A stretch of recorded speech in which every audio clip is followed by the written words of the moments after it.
Moi, je suis arrivé sur Twitter complètement par hasard en février 2007. Tout simplement parce que j'utilisais Twitter pour envoyer des SMS gratuits en France, ce qui était la fonction d'origine quand j'étais aux États-Unis. Donc je l'ai utilisé comme une stratégie de contournement du SMS surpayant. Il y a deux sujets dans les réseaux sociaux. Il y a le sujet de ce qu'on en fait. Donc bien évidemment, on peut continuer sur Twitter à suivre des gens intéressants, à avoir de l'info et ainsi de suite. Et il y a l'autre sujet que moi je trouve plus intéressant, c'est l'expérience humaine.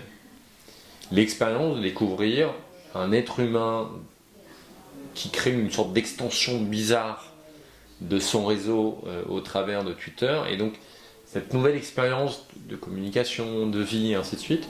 Et je trouve que ça s'est perdu. Donc aujourd'hui, Twitter est un formidable espace pour avoir de l'information, faire de la veille, communiquer une information. Enfin, c'est devenu un outil très, pas pro, mais c'est un outil très efficace et très efficient. Mais c'est plus un outil où vous vivez des expériences totalement lunaires que vous n'auriez pas pu vivre dans un autre endroit que c'était un peu comme l'Internet au début. Twitter fait partie de l'ADN, de la manière dont on a créé Captain Dash, où l'acte de naissance de l'entreprise, ça a été un compte Twitter, où on a tweeté, on vit, et on ne se pose aucune question sur Twitter. Twitter est dans le cœur de l'ADN, et comme on s'est créé en 2010, quand Twitter existait déjà, Twitter, LinkedIn, Facebook et tous ces trucs-là, c'est naturellement dans notre manière de travailler, de recruter, de communiquer, et ça ne nous viendrait aucunement à l'idée d'imaginer qu'on puisse construire une entreprise, en particulier une entreprise de technologie, en particulier une start-up, sans les réseaux sociaux, parce que c'est un accélérateur et ça vous permet tout simplement de communiquer très très facilement avec votre communauté. Ce que je trouve rigolo, et c'est l'occasion de Tweetboss, je trouve que le travail d'évangélisation que vous faites est intéressant.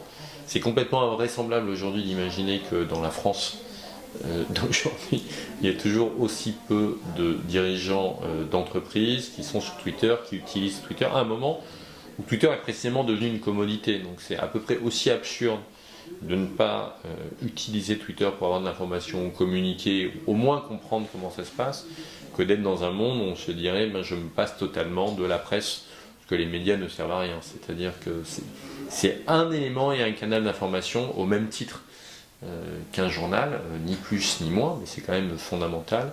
Et vivre sans Twitter pour un dirigeant d'entreprise, je pense que c'est à peu près du même niveau que vivre sans actualité pour un dirigeant d'entreprise. Donc c'est quand même se mettre de bonnes ornières et se priver. Et c'est très étonnant, à un moment où précisément Twitter est devenu une commodité, de voir que malgré la commoditisation de Twitter, ce n'est toujours pas un élément au quotidien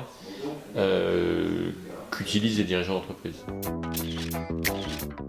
C'est probablement un média qui est en train d'inventer un modèle reposant sur la donnée pour monétiser ses audiences. Et ça, c'est probablement révolutionnaire. Pour paraphraser Jean-Paul II, n'ayez pas peur. C'est-à-dire, allez-y en toute franchise. Et aujourd'hui, Twitter est pour un dirigeant d'entreprise ce que le digital est pour une organisation. Une zone d'inconfort que définitivement on ne comprend pas, mais une zone qui est définitivement mortelle si on n'y va pas. Une entreprise peut être très inconfortable avec le digital. Si elle fait une croix dessus, il est assez probable qu'à 20 ans, elle aura un vrai problème d'existence. Donc elle va être obligée d'aller sur le digital avec toutes les zones d'inconfort, tous les problèmes d'organisation que ça va poser, tous les éléments, toutes les difficultés, mais c'est une question de survie.